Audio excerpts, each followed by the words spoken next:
종이는 가벼워서 물에 잘 뜨죠. 그래서 우리가 종이배를 만들어서 이제 물에 띄우면 잘 뜰 것이라고 생각을 합니다. 하지만 아마 만들어서 이제 물에 띄워 보신 분들은 아시겠지만 종이배를 만들어서 물에 띄우게 되면 이렇게 조금만 시간이 지면 이제 옆으로 훅 이제 넘어져서 이게 결국 가라앉게 돼요. 하지만 그 종이배를 만들고 그 안에 작은 조약돌 하나를 딱 얹어 놓으면 되게 안정적으로 이렇게 배가 떠내려 갑니다. 여러분, 그 실제 배도 마찬가지예요. 배 위에 화물을 얻게 되면 그 화물의 무게 때문에 배는 안정적으로 가게 됩니다. 그런데 원래 그 배의 그 상태, 아무런 화물이 없는 상태에서 배를 그냥 운항시키면은 오히려 이 배가 조금만 거센 파도가 있어도 옆으로 넘어지게 된다는 것이죠. 그래서 배 아래에는요, 항상 그 배의 무게를 안정적으로 잡아주기 위해서 일정량의 바닷물을 채워 넣는데요. 그 물을 뭐라고 말을 하냐면 밸러스트 워터, 선박 평형수라고 말을 합니다. 그렇다면 여러분, 우리 스스로에게 이런 질문을 한번 던져봤으면 좋겠어요. 우리의 그 영적 평형수는 얼마나 채워져 있을까? 이 사실 어떤 유혹에도 좌로나 우로나 흔들리지 않기 위해서는 우리 안에도 영적인 평형수가 넘쳐나야 합니다. 하지만 그것이 없을 때는 우리도 약간의 그런 파도가 우리를 유혹하고 우리에게 거세게 친다 할 때 우리는 어쩔 수 없이 좌로나 우로나 흔들리며 넘어지는 인생을 살 수밖에 없다는 것이죠. 그래서 우리가 하나님 앞에서 합당한 그리스도인으로서 살아가기 위해서는 우리의 심령 가운데 영적 평형수가 채워져 있어야 한다는 것입니다. 사진 한 장을 보여주시겠어요? 해외를 가보면요, 이 법원이나 시청 앞에 이러한 동상이 세워져 있는 것을 많이 보셨을 것입니다. 정의의 여신이라고 하는 디다케라고 하기도 하고요, 유스티티아라고 불리기도 하는데, 이 정의의 여신이 있는데요, 특징이 세 가지가 있어요. 하나는 눈을 가리고 있습니다. 그리고 또 하나는 칼을 쥐고 있고요, 또 한 손에는 저울을 이렇게 들고 있어요. 각자의 의미가 있습니다. 이제 눈을 가린다라는 것은 공평하게 재판을 하겠다. 그리고 칼을 든다는 것은 정의를 행하겠다. 그리고 저울을 들고 다니는 것은 올바른 기준으로 정확하게 판결하겠다. 이 모든 것들을 하나의 의미로 담아서 저렇게 정의의 여신상을 법원이나 시청 앞에 세워둡니다. 여러분, 우리도요, 언젠가는 공의와 정의로 오신 그 하나님 앞에 심판받게 되게 되어 있습니다.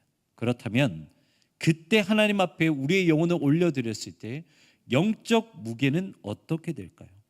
하나님이 가지고 계신 그 공평한 저울 위에서 우리의 무게는 합당할까요? 아니면 합당하지 못할까요? 오늘 우리가 함께 말씀을 나눌 때 그것을 고민하는 시간이 되길 바랍니다. 오늘 본문은요, 바벨론의 마지막 왕 벨사살에 대해서 기록하고 있습니다. 먼저 다니엘서 5장 2절의 말씀을 보면 벨사살에 대해서 이렇게 기록하고 있습니다. 벨사살이 술을 마실 때에 명하여 그의 부친 느부갓네살이 예루살렘 성전에서 탈취하여 온 금, 은 그릇을 가져오라고 명하였으니. 여기서요, 벨사살 왕이 누구냐고 말을 하고 있냐면 느부갓네살의 아들이라고 말을 하고 있습니다. 그런데 사실 이 느부갓네살이라는 왕은요, 바벨론에서 두 번째 왕이에요. 그리고 바벨론을 가장 부강하게 만든, 최고의 번성기로 만든 왕이 느부갓네살입니다. 하지만 벨사살은 바벨론이 멸망하기 바로 직전의 왕이죠. 그래서 여기에서 말하는 느부갓네살의 아들이라는 것은 그냥 단순히 진짜 아들을 말하는 것이 아니라 느부갓네살의 후손이 바로 벨사살 왕이다라는 것이죠. 그런데 참 웃긴 것이 이 바벨론의 왕들의 이름을 쭉 한번 살펴보면 벨사살이라는 이름이 없어요. 벨사살이라는 이름이 없습니다. 그렇다면 이 사람은 도대체 누구일까? 벨사살 왕은요, 이 사실 바벨론 마지막 왕은 나보니두스라고 하는 왕이에요. 그 왕의 첫째 아들이 바로 벨사살입니다. 그래서 아버지가 수도를 비우고 10년 정도 다른 곳에서 살게 되는데, 그때 아버지를 대신해서 10년 동안 바벨론을 지키고 돌봤던 왕이 바로 벨사살이라는 섭정 왕이었어요. 그래서 그 벨사살이 비록 그 왕의 그 이름에는 올라가 있지는 않지만 10년 동안 바벨론을 다스리게 된 것이죠. 그런데 안타까운 것은요, 이 벨사살은 정치적으로나 신앙적으로나 기준이 미달이었던 왕이었다는 거예요. 다니엘서 5장 1절의 말씀을 보면 이렇게 기록하고 있습니다. 벨사살 왕이 그의 귀족 1000명을 위하여 큰 잔치를 베풀고 그 1000명 앞에서 술을 마시니라. 겉으로 봤을 때는 잔치를 베푼다, 무엇인가 되게 평화로운 분위기고 기쁜 분위기로 보일 수 있겠지만, 여기를 보면요, 벨사살이 함께 즐겼던 그 대상, 함께 잔치를 즐겼던 그 대상이 누구라고 말을 하냐면 온 백성들이 아니라 귀족들이라고 말을 합니다. 그리고 그 귀족의 수가 무려 1000명이라고 말을 하고 있어요. 일반적으로 볼 때 우리가 안정적인 사회 구조를 무엇이라고 말을 하냐면 피라미드형이라고 말을 합니다. 네, 위에가 작고 밑에가 넓은 피라미드형이 안정적인 사회 구조이죠. 그런데 이 귀족이 1000명이나 된다라고 말한다면 이 사회는 어떻게 되었을까요? 이미 사회 구조 자체가 불완전하게 바뀌어 버렸다는 것입니다. 왕과 귀족을 먹여 살려야 되는 것은 사실 그들이 아니라 평민이었죠. 그래서 이 많은 귀족들이 잔치를 즐기고 있을 때 이 평민들은요, 오히려 고스란히 그 고통을 안을 수밖에 없었다라는 것입니다.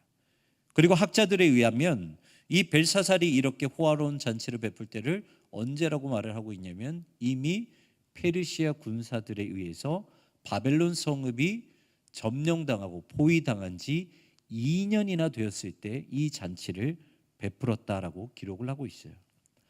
왕과 귀족들 때문에 백성들은 고통받고 있는, 그리고 페르시아 군사들이 바벨론을 포위하고 있어서 언제 나라가 무너져도 이상하지 않는 그때에 벨사살 왕은 귀족들과 잔치를 즐기고 있었다는 것입니다. 셰익스피어는요, 당시 잉글랜드 왕이었던 이 헨리 4세를 비판하면서 이런 유명한 말을 남겼죠. 왕관을 쓰려는 자 그 무게를 견뎌라. 무슨 말이냐면 왕이라면 왕답게 행동해라 라는 것이죠. 한 나라의 왕이라면 귀족이 먼저가 아니라 백성들, 평민을 먼저 생각해야 한다는 것이죠. 그것이 왕의 책임이고 왕관의 무게라는 것입니다. 여러분, 예수님은 이 땅 가운데 어떻게 사셨습니까? 마가복음 10장 45절의 말씀에 이렇게 말씀하십니다. 인자가 온 것은 섬김을 받으려 함이 아니라 도리어 섬기려 하고 자기 목숨을 많은 사람의 대속물로 주려 함이니라. 아멘. 예수님은 귀족이든 평민이든 가난한 사람이든 동일하게 섬겨라. 그리고 예수님은 심지어 자신의 목숨까지 바치면서 오히려 섬김을 받는 것이 아니라 이 땅 가운데 섬기려고 오셨다라고 말씀하고 있습니다. 하지만 벨사살 왕은 그러지 못했죠. 아버지 대신에 10년이라는 시간을 다스렸습니다. 여러분, 10년이라는 기간은요, 나라의 정세를 충분히 보살필 수 있는 그 시간이었어요. 백성들의 고충이 얼마나 힘든지 그것을 충분히 조사하고도 남을 만한 시간이 10년이었다라는 것입니다. 하지만 벨사살은 자신이 쓰고 있는 그 왕관의 무게를 감당하지 못했다는 거예요. 하지만 벨사살의 어리석음은 이것으로 그치지 않았습니다. 다시 다니엘서 5장 2절의 말씀을 읽어드리겠습니다. 벨사살이 술을 마실 때에 명하여 그의 부친 느부갓네살이 예루살렘 성전에서 탈취하여 온 금은 그릇을 가져오라고 명하였으니. 벨사살 왕은 귀족들을 초대해서 술을 마시면서 잔치를 즐깁니다. 그런데 문제는 술을 마실 때 무엇을 사용하느냐? 예루살렘 성전에서 뺏어온 하나님의 성물, 그 그릇들을 사용하죠. 예루살렘 성전에서 사용되어졌습니다. 오직 하나님께만 드려지는 거룩한 물건이라는 것이죠. 여러분, 제사에 사용되어지는 성물, 그 예루살렘 성전에서 사용되어지는 성물은요, 아무나 만지지 못했어요. 일반 사람들은 당연히 만지지 못했고요, 제사장들과 오직 고핫 자손들, 모든 레위인들도 아니에요. 오직 고핫 자손들만 만질 수 있도록 허락된 물건이 바로 하나님의 성물이었다라는 것이죠. 그런데 그렇게 구별된 성물은 벨사살과 귀족들은 무엇을 하는데 사용했습니까? 술을 마시고 잔치를 즐기는데 사용했다는 거예요.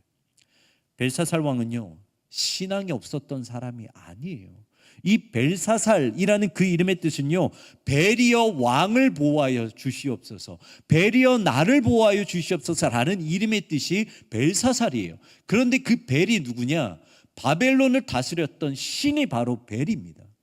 그러니까 다시 말하면 이 바벨론 제국을 다스리는 신이시여 나를 보호하소서라는 이름의 뜻이 벨사살 이름의 뜻이라는 거예요. 하지만 그는 그 이름에 합당한 행동을 하지 못했다는 것이죠. 여러분, 신앙을 저버리는 사람은요, 신앙이 없는 사람이 아니라 신앙이 있는 사람들이에요. 신앙을 버리는 사람들은요, 신앙을 알고 있지만 신에 대한 두려움을 망각하는 사람이 신앙을 버리는 사람들이라는 것입니다.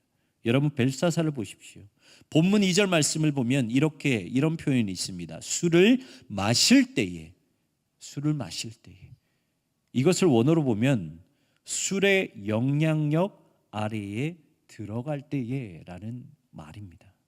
그러니까 벨사살은 귀족들과 술을 마시고 잔치를 즐기는데 취해서 신에 대한 두려움도 잊어버릴 정도로 분간을 하지 못했다는 거예요. 신앙이 있었음에도 불구하고 그 술의 영향력 아래에 들어가서 신에 대한 두려움을 잊어버렸다라는 것이죠. 그리고 그때 손가락 하나가 나타나서 벽에 이런 글자를 적습니다. 메네 메네 데겔 우바르신. 해석하면 메네는 하나님이 벨사살의 시대를 끝나게 하셨다라는 의미고요, 데겔은 하나님의 저울을 달아보니 벨사살의 무게가 부족했다는 뜻이고요, 우바르신에서 베레스라는 의미는 벨사살의 나라, 다시 말해 바벨론이 이제는 페르시아 제국의 손에 넘어가게 될 것이다 라는 의미를 가지고 있습니다. 한마디로 말하면 바벨론 나라는 이제 완전하게 망하게 될 것이다 라는 메시지라는 것이죠. 왜 그렇습니까? 이유는 딱 한 가지입니다. 여러분, 이유가 여러 가지가 아니라 이유는 딱 하나예요. 그것이 무엇이냐면 벨사살 왕의 무게가 부족했기 때문이라는 것이죠. 10년이라는 시간이 있었지만 그럼에도 불구하고 정치적으로나 신앙적으로나 왕으로서 반드시 해야 할 그의 의무를 감당하지 못한, 왕으로서 무게가 부족한 사람, 바로 벨사살이었기 때문입니다. 그리고 그 결과 바벨론은 기원전 539년 페르시아의 고레스 황제에 의해서 완전히 멸망하게 됩니다. 그런데요, 이 멸망하는 모습을 잘 보잖아요. 되게 아이러니한 장면이 펼쳐져요. 여러분, 이 보통 나라가 망하게 되면 어떡합니까? 억울하죠. 슬프고 비통합니다. 여러분, 우리나라도 일본의 나라가 빼앗겼을 때 어땠습니까? 눈물을 흘리고요, 목숨을 바쳐 싸웠어요. 조선 땅에서, 만주에서, 미국에서 독립운동을 하면서 목숨을 걸고 싸워요. 여러분, 이렇게까지 마지막 저항하는 것, 그것이 바로 패배하는, 멸망하는 나라의 그 백성들의 당연한 모습이에요. 그런데요, 이 바벨론의 마지막 왕인 나보니두스 연대기라는 문서와 고레스 황제의 원통 비문이라는 그 문서를 들여다보면요, 고레스는 무엇을 전쟁을 해서 바벨론 성읍을 지배한 것이 아니라 오히려 무혈입성하였다라고 기록을 하고 있고요. 그리고 심지어 고레스가 바벨론 성읍 안으로 들어갔을 때 거기에 있는 바벨론 백성들이 고레스를 환영하였다라고 기록을 하고 있습니다. 여러분, 이게 말이 됩니까? 적군의 수장이에요. 자신의 나라를 멸망시키는 그 나라의 수장입니다. 그런데 그 수장이 무혈입성한 것도 이상한데 그 나라 백성들이 환호까지 했다라는 거예요. 여러분, 그렇다면 왜 이러한 일들이 일어나게 되었을까? 그것은요, 고레스 황제는 벨사살과 다르게 왕으로서의 무게가 충분했기 때문이에요. 고레스 황제는 귀족들뿐만 아니라 백성들, 그리고 심지어 자신의 나라에 잡아온 포로들까지 챙겨주고 배려했던 왕이에요. 그래서 원한다면 언제든지 자신들의 나라로 돌아가게 했고요. 그리고 원한다면 자신들이 원하는 신을 섬길 수 있도록 허락했고, 심지어 성전을 건축하는 데 도와주기까지 했던 사람이 바로 이 고레스 황제라는 것이죠. 한마디로 고레스 황제는 정치적으로나 신앙적으로나 모든 부분에 있어서 왕다웠다라는 것입니다. 그래서 이사야 45장 1절을 보면 고레스에 대해서 이렇게 평가합니다. 여호와께서 그의 기름 부음을 받은 고레스에게 이렇게 이같이 말씀하시되, 내가 그의 오른손을 붙들고 그 앞에 열국을 항복하게 하며 내가 왕들의 허리를 풀어 그 앞에 문들을 열고 성문들이 닫히지 못하게 하리라. 아멘. 성경은 고레스에 대해서 무엇이라 말하고 있습니까? 하나님께 기름 부음 받은 자라고 말하고 있습니다. 이렇게 기름 부음 받은 자에게 하나님은 무엇을 선물로 주십니까? 능력을 주세요. 힘을 주세요. 모든 문을 여세요. 그래서 고레스가 가는 그 곳곳마다 하나님께서 모든 문을 열게 하셔서 세상을 다스리게 하시고요, 하나님의 마음을 주셔서 점령한 나라 그 포로들까지도 배려하고 사랑하게 하셨다라는 거예요. 이것이 기름 부음 받은 자의 모습이라는 거예요. 여러분, 성경은요 우리에게 진정한 기름 부음 받은 자를 소개해주고 있습니다. 기름 부음 받았다라는 말을 구약의 히브리어로 말을 하면 메시아라는 말입니다. 바로 이 땅 가운데 모두를 해방시키기 위해 오신 진정한 메시아 예수 그리스도, 그분이 바로 기름 부음 받은 자라는 것이죠. 그리고 주님이 이 땅에 오신 목적을 누가복음 4장 18절에 이렇게 말씀하십니다. 주의 성령이 내게 임하셨으니 이는 가난한 자에게 복음을 전하게 하시려고 내게 기름을 부으시고 나를 보내사 포로된 자에게 자유를, 눈먼 자에게 다시 보게 함을 전파하며 눌린 자를 자유롭게 하고. 아멘. 이것이 예수님이 이 땅에 오신 이유와 목적이라는 거예요. 벨사살 왕처럼 귀족들과 잔치를 즐기기 위해서 왕의 모습으로 이곳 가운데 오지 않으셨고, 예수님은 오히려 가장 볼품없고 가난한 목수의 아들로 오셨다는 것입니다. 그리고 가난한 자를 살피시고 포로된 자들에게 자유를 주시고 눈먼 자들을 다시 보게 하셨다는 것이죠. 이것이 예수님이 이 땅 가운데 오신 목적입니다. 그렇다면 여러분의 무게는 어떻습니까? 예수님은 우리에게 이러한 모습을 보여주셨고 우리에게 이렇게 살라고 말씀하셨는데, 그렇다면 우리의 무게는 어떻습니까? 여러분, 그리스도인이라는 말을 헬라어로 말을 하면 크리스티아누스라는 말입니다. 그리스도를 따르는 사람들이라는 의미이죠. 단순히 예수님의 겉모습과 행동을 따르는 사람이 아니라 예수님의 정신, 예수님의 마음, 예수님의 사랑, 예수님의 모든 것들을 있는 그대로 닮는 그러한 삶, 그렇게 닮아가는 자들이 바로 그리스도인이라는 것입니다. 여러분, 우리가 그리스도인 된 것은요 어떤 자격 시험을 통과해서 된 것이 아니잖아요. 우리가 어떻게 그리스도인 되었습니까? 예수님 믿습니다. 예수님을 나의 구주로 삼겠습니다. 이게 끝이에요. 그 고귀하고 값진 선물을 우리는 단순히 그 두 마디로 얻게 되었다라는 거예요. 아무런 값도 없이 하나님께서는 그 고백만 한다면 그대로 우리에게 선물을 주셨습니다. 그렇다면 우리는 지금 누구의 모습을 닮아가야 합니까? 고레스입니까? 아니면 벨사살의 모습입니까? 제가 춘천에서 사역하고 있었을 때인데요, 그때 숭실대에서 신학 석사과정을 공부하고 있었을 때입니다. 너무 멀었어요. 춘천에서 저기 서울 밑에까지 가야 됐기 때문에 편도 2시간 정도 가야 했습니다. 그래서 첫 수업을 듣기 위해서는 적어도 7시에 기차를 타야 했어요. 그리고 수업을 마치고 집에 돌아오면 밤 12시였습니다. 제가 학교를 가기 위해서는 반드시 이제 환승해야 되는 곳이 있는데 이 용산역이었어요. 그래서 ITX를 쭉 타고 와서 용산역에서 이제 지하철을 갈아타고 이제 학교까지 가야 하는데, 어느 날 휴강 한 과목, 마지막 과목을 이제 휴강해서 집에 좀 빨리 가게 되었습니다. 그래서 용산역에 있는데 이게 저녁 때가 내린 건 얼마나 배가 고픈지요. 그런데 이 ITX 시간도 좀 남았겠다. 이제 배를 좀 허기를 달래야겠다 생각하면서 식당을 찾고 있었습니다. 근데 그때 제 눈에 들어온 한 모자, 어머니와 아들이 있었어요. 한눈에 보기에도 노숙자였습니다. 그런데 엄마가 아들의 손을 붙잡고 한쪽 구석으로 이제 들어가신 거예요. 그리고 자신이 가지고 있었던 큰 캐리어를 바닥에 두고 거기에 앉고 아들을 모유 수유를 하기 시작하는 거예요. 그 모습을 제가 한참 지켜봤습니다. 근데 아들이 어린 애가 아니에요. 그냥 대충 봐도 6살, 7살 되는 애예요. 먹을 것이 없어서. 그런데 엄마 손을 붙잡고 배가 고파서 달라고 했다는 거예요. 제 모습이 제가 그 모습을 보고 너무 마음이 아팠어요. 그런데 얼마나 제 마음이 너무 속상하든지 그 모습을 보는데 마음이 너무 아픈 동시에 제 배가 너무 고픈 거예요. 저는 그때 제가 얼마나 이기적이고 나쁜 인간인지 깨닫게 되었습니다. 그들의 아픔이 먼저 보이지 않고 제가 배고픈 게 먼저 보였어요. 그래서 일단 빨리 뭐라도 먹고 와서 저들에게 가진 돈을 주던 아니면 음식을 많이 사주든 도와주자 이렇게 결정하고 식당으로 갔습니다. 그리고 밥을 먹고 나서 이 사람들에게 다시 돌아왔을 때 계셨을까요? 안 계셨을까요? 안 계셨어요. 그때부터 진짜 마음이 죽는 줄 알았습니다.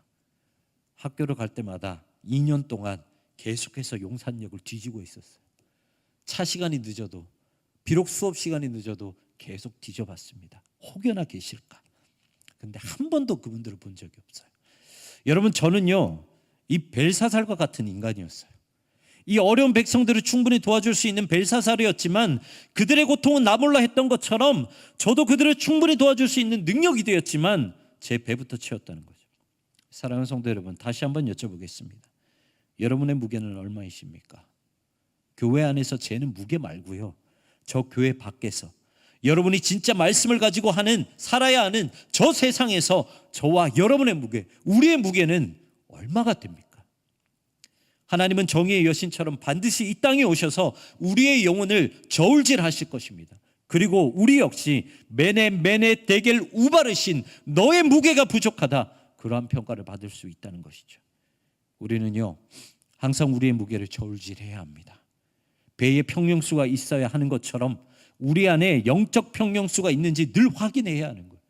그래서 우리가 반드시 져야 하는 그 무게를 합당하게 지면서 그리스도를 따르는 사람들, 바로 그리스도인의 삶을 이 땅에서 살아내야 한다는 것입니다. 찬양 중에 하루의 은혜라는 찬양이 있습니다. 이 가사 앞부분에 보면 이렇게 고백하고 있어요. 살아내기에 힘겨운 하루, 감당하기에 버거운 하루. 삶에 힘겨워, 여전히 힘겨워 내 주님께 온 맘 다해 주만 의지합니다. 고백하고 있어요. 내 힘으로 아무것도 할 수 없을 때 주님만 의지하겠다는 고백이죠. 그리고 후렴에 이렇게 고백합니다. 하루의 은혜가 내 삶에 임하여 문제가 되고, 문제가 기도가 되고, 아픔이 자랑이 되고, 고난이 축복이 되고, 상처가 간증이 되어 나를 구원하신 사랑 신뢰하게 하소서. 하루를 살아갈 힘 주소서. 여러분, 우리는 벨사살 같은 존재여서 이 사실 스스로의 무게를 채우지 못합니다. 하지만 무게를 채우지 못한다고 해서 포기해서도 안 되는 거예요. 우리가 해야 될 것은 이 찬양의 가사처럼 온 마음 다해 주만 의지하는 거예요. 그렇다면 우리 주님은 우리에게 우리가 버틸 수 있는 하루의 은혜를 주셔서 우리가 합당한 무게를 갖게 해주신다는 것입니다. 사랑하는 성도 여러분, 무게가 부족한 그리스도인이 아니라 고레스처럼 기름 부음 받은 자, 무게를 합당하게 감당하는 그리스도인 되시길 바랍니다. 그래서 여러분이 어디를 가든 고레스처럼 문이 활짝 열리고 은혜가 열리고 누구에게나 환영받기를 주님의 이름으로 축원합니다.